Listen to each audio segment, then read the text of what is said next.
हमसे जो टकराएगा जज लोया बन जाएगा। जी हाँ, यही बात सोशल मीडिया पर चल पड़ी है। पिछले लगभग 2 सप्ताह से हमने अपने कई वीडियोस में बार बार ये सवाल उठाया कि बीमारी की बात कह के अचानक इस्तीफा देने वाले उपराष्ट्रपति जगदीप धनखड़ कुर्सी छोड़ने के बाद कहां गायब हो गए, कुछ अता पता नहीं चला। और अब ये बात पूरे देश में होने लगी है। राज्यसभा के वरिष्ठ सांसद और सुप्रीम कोर्ट के जाने माने वकील कपिल सिब्बल ने इसे लेकर कई महत्वपूर्ण सवाल उठाए और उन सवालों को देखने के बाद सोशल मीडिया पर लोग लिखने लगे कि क्या जगदीप धनखड़ का भी जज लोया हो गया है। ये बात अपने आप में बड़ी महत्वपूर्ण है। जब एक लोकतांत्रिक देश में उपराष्ट्रपति इस्तीफा देकर अचानक गायब हो जाएं और 18-20 दिन तक कहीं कुछ पता न चले, लोगों के भीतर इतनी गंभीर आशंकाएं पैदा होने लगें, वो लोगों का फोन उठाना तक बंद कर दें, तो सोचिए कि देश में लोकतंत्र कितना बचा है। उधर पूर्व राज्यपाल स्वर्गीय सत्यपाल मलिक का मौत से पहले का एक वीडियो सामने आया है और ये वीडियो सीधे तौर पर देश के प्रधानमंत्री को निशाना बना रहा है, उनकी पोल खोल रहा है, साथ ही साथ उन जांच एजेंसियों की कथित गुलामी का भी प्रदर्शन कर रहा है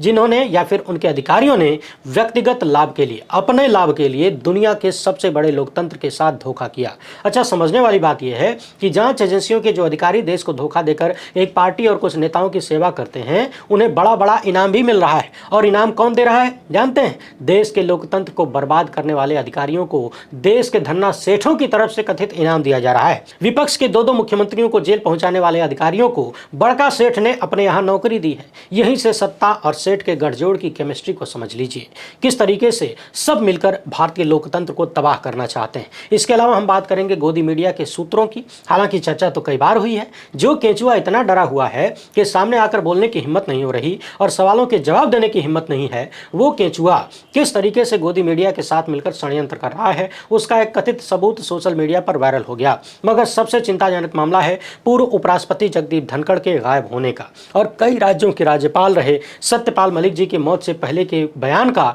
ये बयान बड़ा महत्वपूर्ण है। सामान्य समय होता तो पूरा देश प्रधानमंत्री से इस्तीफा मांग रहा होता और उन्हें जेल भेजने की बात कर रहा होता। इन सभी मुद्दों पर विस्तृत चर्चा करेंगे, ध्यान से सुनिएगा, इससे ज्यादा गंभीर कुछ हो नहीं सकता। आगे बढ़ने से पहले आप सभी से एक छोटी सी अपील है, पहली बार है तो चैनल को सब्सक्राइब करके घंटी बजा दीजिए टन से। हर एक वीडियो को लाइक और शेयर करना जरूरी होता है, तभी आपका चैनल मजबूत होगा। इसके अलावा आपको मालूम है कि हम किसी धन्ना सेठ या राजनीतिक दल के दम पर नहीं चलते, तभी आपके मुद्दों पर खुल के बात हो पाती है। हमारा काम पसंद आता हो तो इस QR कोड या फिर मोबाइल नंबर का प्रयोग करते हुए जो भी हो सके आर्थिक सहयोग भेजने का प्रयास जरूर करें। बहुत बहुत धन्यवाद। अब सबसे पहले बात करते हैं कई राज्यों के राज्यपाल रहे और देश के मुद्दों पर, किसानों के मुद्दों पर, नौजवानों के मुद्दों पर, सैनिकों के मुद्दों पर पार्टी में रहते हुए अपनी ही सत्ता के खिलाफ आवाज उठाने वाले स्वर्गीय सत्यपाल मलिक की।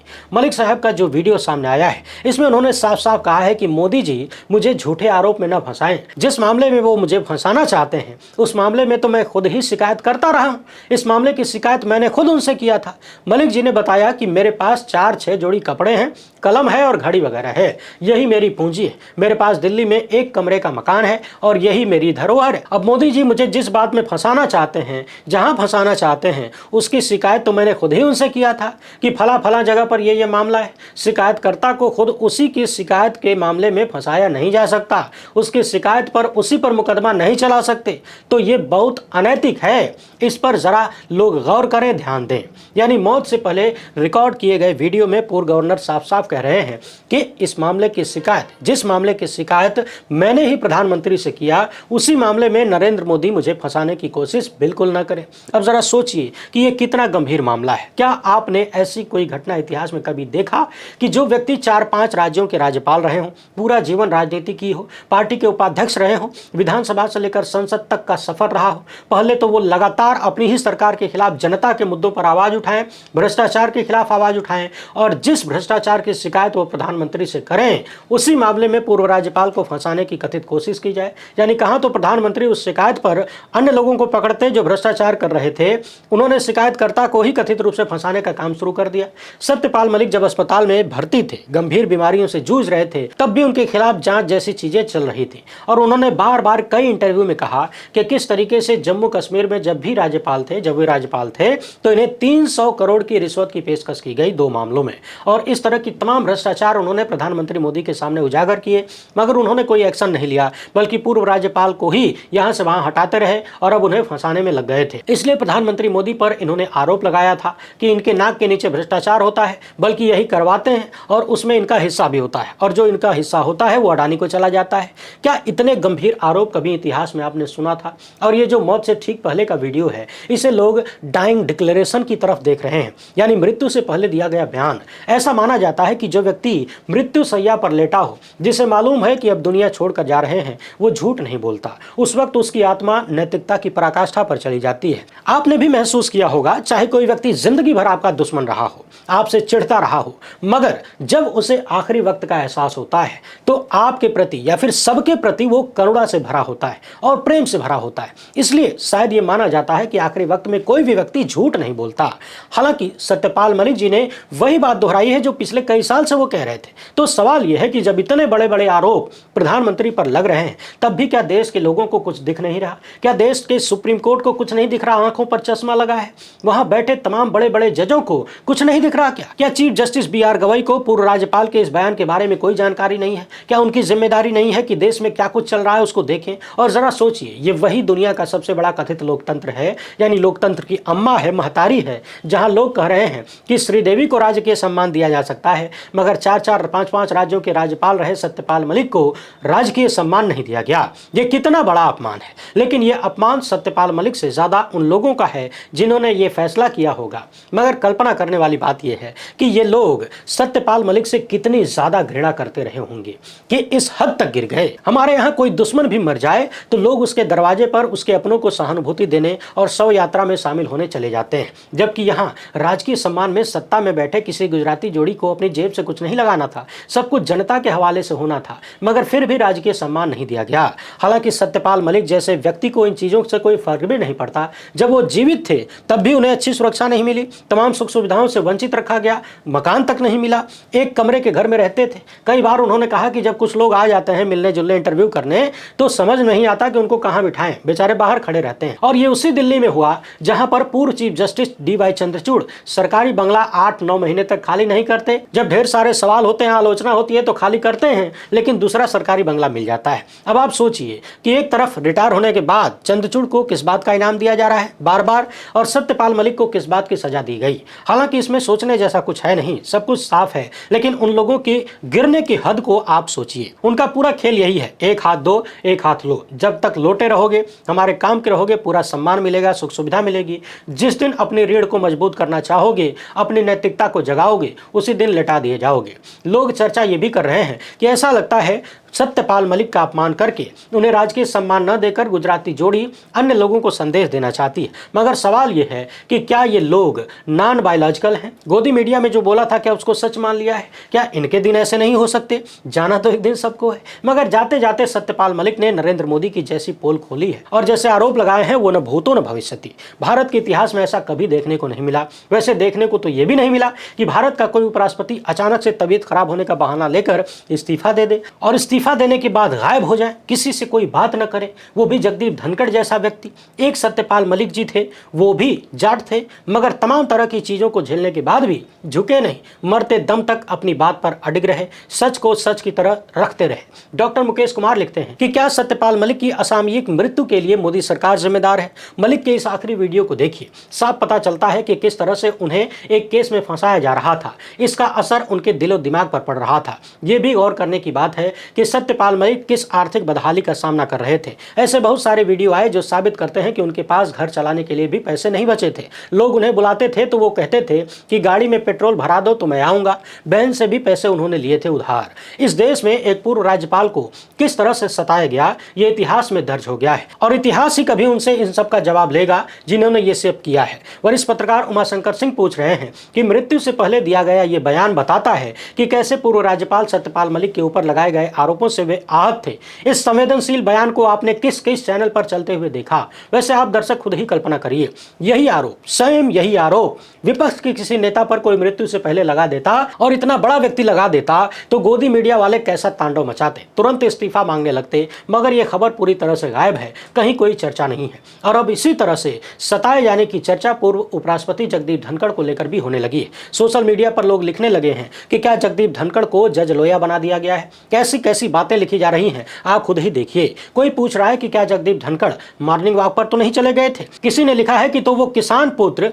जाटों का गौरव, जिसे बीजेपी कभी वोटों के लिए परेड कराती थी, अब गायब है और मोदी साहब पलक नहीं झपकाते। कोई विदाई नहीं, कोई सम्मान नहीं, कोई जवाब नहीं। क्या वो सिर्फ तब तक ही मूल्यवान था जब तक वो उनके प्रचार के लिए काम करता था? अगर उपराष्ट्रपति को भी पुराने चुनावी पोस्टर की तरफ फेंका जा सकता है तो आम आदमी के पास क्या मौका बचता है? देश को यह जानने का हक है कि जगदीप धनखड़ जी कहां हैं। जज लोया के साथ क्या हुआ था यह बताने की जरूरत नहीं है, मगर सवाल है कि जब पूर्व उपराष्ट्रपति को लेकर लोग इस तरह की आशंकाएं जताने लगे, सवाल करने लगे, तो मसला बड़ा गंभीर हो जाता है। कपिल सिब्बल ने बाकायदा प्रेस कॉन्फ्रेंस करते हुए कहा कि 22 जुलाई को उपराष्ट्रपति इस्तीफा देते हैं और 9 अगस्त तक कहां हैं किसी को कोई अता पता नहीं है। हमने लापता लेडीज के बारे में तो सुना था, मगर लापता उपराष्ट्रपति का मामला पहली बार देख रहे हैं। उपराष्ट्रपति बनने के बाद जगदीप धनखड़ ने जिस तरह से भाजपा की मदद की, सरकार को हर बार बचाने का काम किया, कम से कम सरकार को बताना चाहिए कि वो कहां है। अब तो लगता है कि विपक्ष को जगदीप धनखड़ की सुरक्षा करनी पड़ेगी। इस्तीफे के पहले दिन मैंने उनको फोन किया, उनके पीएस ने फोन उठाया, बोला कि आराम कर रहे हैं,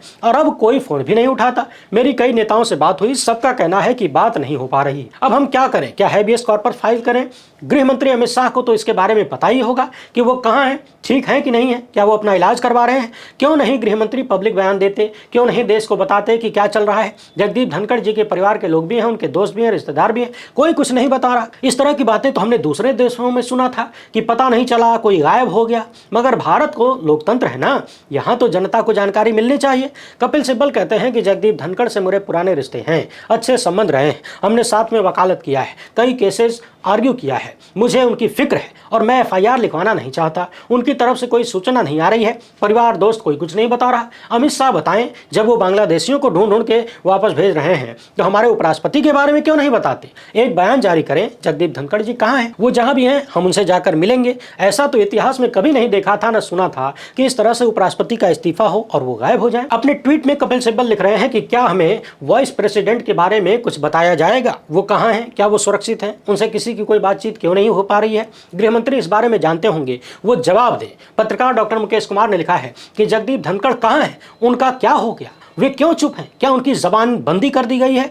क्या उन्हें ब्लैकमेल किया जा रहा है? आखिर देश के पूर्व उपराष्ट्रपति इस कदर खामोश क्यों हैं? और वो पूर्व उपराष्ट्रपति जो अपने बड़बोलेपन के लिए जाना जाता रहा, यानी जो खूब बोला करते थे, वो गायब है। धनखड़ को नजदीक से जानने वालों को उनकी खैर खबर लेनी चाहिए। कहीं उनकी भी हालत सत्यपाल मलिक जैसी तो नहीं की जा रही है? जैसे भी थे वे देश के उपराष्ट्रपति थे, वे धिक्कारने लायक थे, मगर वे राज्यपाल रह चुके हैं, हमें उन्हें भूलना नहीं चाहिए। वरिष्ठ पत्रकार प्रशांत टंडन लिख रहे हैं कि कहां चले गए जगदीप धनखड़। धनखड़ जैसा चापलूस शताब्दियों में कोई एक पैदा होता है, लेकिन एक गलती हुई और कई साल की चापलूसी भी काम ना आई। इस्तीफा देने के बाद से गायब है। मकान तभी खाली करा लिया गया था। कपिल सिब्बल और कई विपक्षी नेताओं ने उनका हालचाल पूछने के लिए फोन किया तो कोई जवाब नहीं आया। अब फोन भी नहीं उठ रहा है, उन्हें डरा दिया गया है और वो डर भी गए हैं। कोई कह रहा था कि सत्यपाल मलिक की तरह बोलेंगे। मैंने तभी उनसे कहा था कि धनखड़ कभी भी सत्यपाल मलिक नहीं बन सकते, चमचा बनने से पहले कायर बनना पड़ता है। लेकिन है चापलूसी भी खतरों का खेल, एक बार बैलेंस बिगड़ा तो सीधे खाई में। वैसे धनखड़ साहब को लेकर लोग ये भी लिखने लगे हैं कि कहीं मोसाद के हवाले तो नहीं कर दिया, यानी इजराइल की खुफिया एजेंसी के हवाले।